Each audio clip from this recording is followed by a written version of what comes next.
Bismillahirrahmanirrahim. Assalamu alaikum dear students. How are you? I hope you'd be fine. Think new syllabus primary mathematics book 5 और ये हमारे पास है workbook 5A का revision 1B page number 97 के ऊपर। तो video and तक देखिएगा, स्किप मत कीजिएगा। अच्छी लगे तो प्लीज़ लाइक कीजिएगा, अपने फ्रेंड्स के साथ ज़रूर शेयर कीजिएगा। यहाँ पर हमें सिंपली क्या करना है कि हमारे पास जो डिवीजन के सम्स हैं हमें उसको कन्वर्ट कर देना है फ्रैक्शंस में। तो बच्चों याद रखो, जब भी आपके पास डिवीजन में सम्स होंगे तो जो पहला नंबर होता है वो आपका न्यूमरेटर बन जाता है, जो डिवीजन के साइन के बाद होता है वो आपका डिनोमिनेटर। यानी जो पहला नंबर है वो ऊपर आएगा, जो दूसरा नंबर है वो नीचे आएगा। 3 डिवाइडेड बाई 7 का मतलब 3/7, 2 डिवाइडेड बाई 9 का मतलब 2/9, 6 डिवाइडेड बाई 10 का मतलब 6/10, 14 डिवाइडेड बाई 5 का मतलब 14/5, 18 डिवाइडेड बाई 14 का मतलब 18/14। अब यहाँ पर आपके पास ये जो फ्रैक्शंस बने हैं ये इम्प्रॉपर फ्रैक्शंस भी हो सकते हैं और प्रॉपर फ्रैक्शंस भी, यानी इनका न्यूमरेटर स्मॉलर भी हो सकता है डिनोमिनेटर से और इनका न्यूमरेटर ग्रेटर भी हो सकता है डिनोमिनेटर से। जैसे 5/3 इम्प्रॉपर फ्रैक्शन है, 5 ग्रेटर है 3 से, ठीक है। 2/9 प्रॉपर फ्रैक्शन है, 2 स्मॉलर है 9 से, ठीक है। तो इससे कोई फ़र्क नहीं पड़ता। फ़र्क किस चीज़ से पड़ता है? जो नंबर पहले है वो न्यूमरेटर बनेगा। इसी तरह से आपके पास क्वेश्चन नंबर 4 है, add or subtract each express each answer as a mixed number in its simplest form। तो जब भी हमें ऐड करना होता है बच्चों, इसके लिए आपने स्टेप्स याद करने हैं। क्या स्टेप्स होते हैं? पहला स्टेप है आपके पास कि आपके पास अगर मिक्स नंबर है उसको इम्प्रॉपर फ्रैक्शन में कन्वर्ट कर लो। 2 को मल्टीप्लाई किया 3 से, 6 में प्लस किया 1, आंसर आ गया 7/2 प्लस 2 3s are 6 प्लस 2 8/3, ठीक है। जहाँ जहाँ आपके पास इम्प्रॉपर फ्रैक्शन है उसको कन्वर्ट कर लो और जहाँ होल नंबर है उसके नीचे 1 लगा लो। ये पहला स्टेप है। 6 8s are 48, 48 प्लस 5 53/8, ठीक है। इसी तरह से देखो 1 whole 4/9, 9 1s are 9 plus 4 13/9 plus 2 6s are 12 plus 7 17/6, ठीक है। तो ये सबसे पहला स्टेप आपने यही करना है। 12 3s are 36 plus 5 41/12 minus 3 1s are 3 plus 2 5/3, ठीक है। इसी तरह से हमारे पास ये भी है पार्ट ई और एफ। तो 7 4s are 28 plus 1 29/4 minus 2 5s are 10 plus 2 12/5। इसी तरह से 6 होल है उसके नीचे 1 लगा दिया, माइनस 6 1s are 6 प्लस 5 11/6। ये होता है आपका पहला स्टेप, ठीक है। अगर ये स्टेप के ऊपर ग्रिप होगी तो आगे आपका काम आसान हो जाता है। अच्छा, जब कन्वर्जन हो गया उसके बाद हमने क्या करना है? दूसरे स्टेप में जब एडिशन और सब्ट्रैक्शन की बात होगी, सिर्फ एडिशन और सब्ट्रैक्शन की बात हो रही है। अक्सर बच्चे कंफ्यूज हो जाते हैं, मल्टीप्लिकेशन और डिवीजन में भी वो ऐसा करते हैं। तो मल्टीप्लिकेशन और डिवीजन में ये सेकंड स्टेप आपको नहीं करना, ठीक है। याद कर लो, सिर्फ एडिशन और सब्ट्रैक्शन में हमने अपने डिनोमिनेटर्स को सेम बनाना है अगर वो डिफरेंट है। जैसे 2 और 3 है, 2 के टेबल में 3 नहीं आता, 3 के टेबल में 2 नहीं आता, तो 2 को 3 से मल्टीप्लाई कर देंगे और 3 को 2 से मल्टीप्लाई कर देंगे। क्या आंसर आएगा? 21/6 प्लस 16/6। ये हो गया हमारे डिनोमिनेटर्स सेम। इसी तरह से अगर हमारे पास होल नंबर है तो उसके अंदर तो सीधा सीधा आप 1 को मल्टीप्लाई कर दो दूसरे डिनोमिनेटर से, दोनों डिनोमिनेटर सेम हो जाएंगे। 5 8s are 40/8 प्लस 53/8। देखो दोनों डिनोमिनेटर्स 8 हो गए, ठीक है। इसी तरह से देखिए 13/9 प्लस 17/6। अब इन दोनों का हमारे पास कॉमन फैक्टर मौजूद है 3, ठीक है। तो अगर हम इन दोनों को मल्टीप्लाई कर दें, 6 को 3 से 18 और 9 को 2 से 18, तो दोनों 18 बन जाएंगे। लेकिन वो आपके लिए थोड़ा डिफिकल्ट है। आप यही करो कि 9 को 6 से मल्टीप्लाई कर लो और 6 को 9 से मल्टीप्लाई कर लो, ठीक है। और उसके बाद फिर आप इसको मल्टीप्लाई करके चेक कर लो। 13 को आपने मल्टीप्लाई किया 6 से तो आपका आंसर आएगा 78/63, ठीक है। और फिर 17 को आप मल्टीप्लाई करोगे 9 से तो आपके पास आंसर आएगा 153/63। अब ये देखो दोनों डिनोमिनेटर्स आपके यहाँ पर भी सेम हो गए।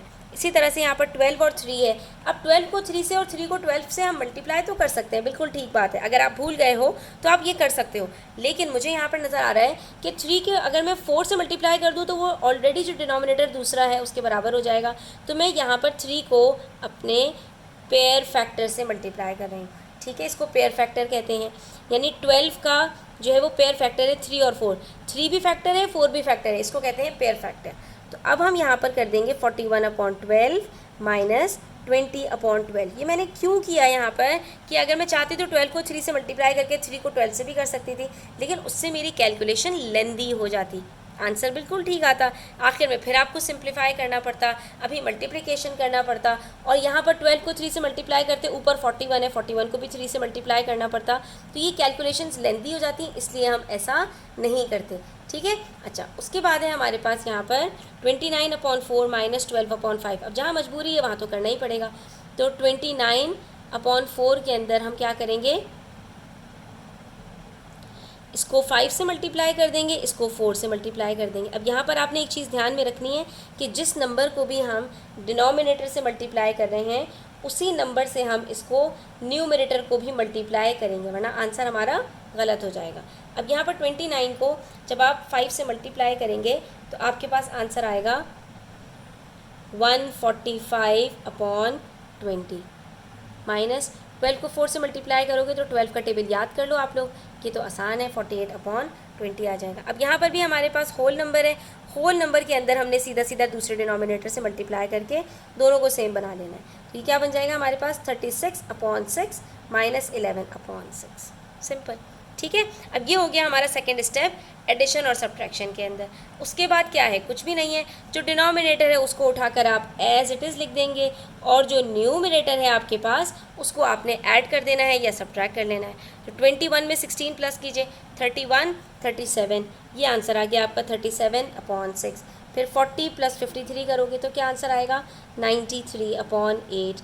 फिर आपके पास यहाँ पर है 78 + 153, तो इसके अंदर 78 को प्लस कर लो 153 के साथ, आंसर क्या आता है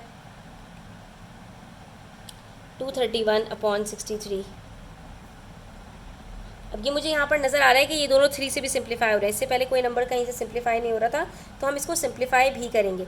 अब चाहे आप पहले सिंप्लीफाई कर लो और चाहे आप मिक्स नंबर में कन्वर्ट कर लो, तो मुझे यहाँ नज़र आ रहा है कि ये 3 × 21, और 3 के टेबल में 23 तो नहीं आता, 3 7 = 21, 3 7 = 21, तो ये बन रहा है मेरे पास 77/21।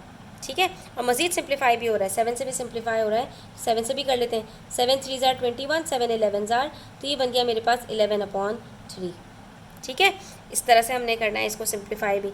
उसके बाद 41 में से माइनस करना है 20 को, 12 तो आपने एज इट इज़ लिख दिया, 41 - 20 करोगे तो आंसर आ जाएगा 21, ये भी सिंप्लीफाई हो रहा है, 3 4 = 12, 3 7 = 21, तो क्या आंसर आ रहा है 7/4। ठीक है, लेकिन अभी हमारा काम ख़त्म नहीं हुआ, अभी एक स्टेप हमें और आगे जाना है, तो गौर से देखते जाइए। नेक्स्ट है हमारे पास यहाँ पर 145 - 48, तो 145 में से जब आप माइनस करेंगे 48 तो आपके पास आंसर आएगा 97/20। अभी 97/20 सिंप्लीफाई नहीं हो रहा, तो इसको हम छोड़ देंगे। उसके बाद 36 - 11 है, 36 में से 11 माइनस करेंगे, आंसर आएगा 25/6। ये भी सिंप्लीफाई नहीं हो रहा, 6 के फैक्टर्स 3 और 2 आते हैं, 25 का 5 आता है, 5 आता है, तो ये हमारे पास इसका कोई कॉमन फैक्टर नहीं है। तो ये अभी तक तो हमारे पास क्या हुआ, हमने ऐड कर लिया, सब्ट्रैक्ट कर लिया, फ्रैक्शन वो डिनोमिनेटर्स को सेम बना लिया, लेकिन इन्होंने हमसे एक बात और की थी कि express each answer as a mix number in its simplest form. Simplest form भी हमने कर लिया, यहाँ पे 2 सिंप्लीफाई हो रहे थे, हमने सिंप्लीफाई भी कर लिया, यानी इसको कट कर लिया, मज़ीद अब वो सिंप्लीफाई नहीं हो सकते। लेकिन अब जो हमसे कह रहे हैं मिक्स नंबर, तो हमने कहानी कहाँ से शुरू की थी, मिक्स नंबर से, ख़त्म भी मिक्स नंबर पे करेंगे। अब हमने क्या करना है, अब हम इसको डिवाइड करेंगे, जो न्यूमरेटर होगा, न्यूमरेटर जब ग्रेटर होता है आपका तो वो मिक्स नंबर में कन्वर्ट हो सकता है, तो 6 6 = 36, और आंसर आ गया हमारे पास यहाँ पर 6 होल 1/6, ये फाइनल आंसर है। ठीक है, इसी तरह से 93/8 है, तो 93 को डिवाइड कीजिए 8 के साथ, क्या आंसर आता है, तो 8 के टेबल में 8 10 = 80, 8 11 = 88, और 8 12 अगर करते हैं तो वो हमारे पास 90 से ऊपर निकल जाता है 93 से, तो यहाँ पर 8 11 = 88 कर लेते हैं, और जब इसको करेंगे सब्ट्रैक्ट तो आंसर आ जाएगा 5। तो ये हमारे पास क्या बनेगा 11 होल 5/8। ठीक है, अच्छा जी, इसी तरह से 11/3 है, तो 11 को डिवाइड कर लीजिए 3 से, 3 3 = 9, बचा 1, तो 3 होल 1/3। जो आपका कोशेंट होता है ये आपका होल नंबर बनता है, डिनोमिनेटर आपका सेम रहता है, जो रिमाइंडर होता है फिर वो आखिर में बचता है, वो न्यूमरेटर में आ जाता है। ठीक है, तो अगर ये याद रखोगे कि जो कोशेंट है वो होल नंबर बनता है, तो फिर आप आराम से इसको सही से कन्वर्ट कर लोगे। अच्छा 7 को 4 से डिवाइड करो तो 4 1 जार 4 बचा 3, आंसर आ जाएगा 1/3/4। ठीक है। अच्छा इसी तरह से हमारे पास है यहाँ पर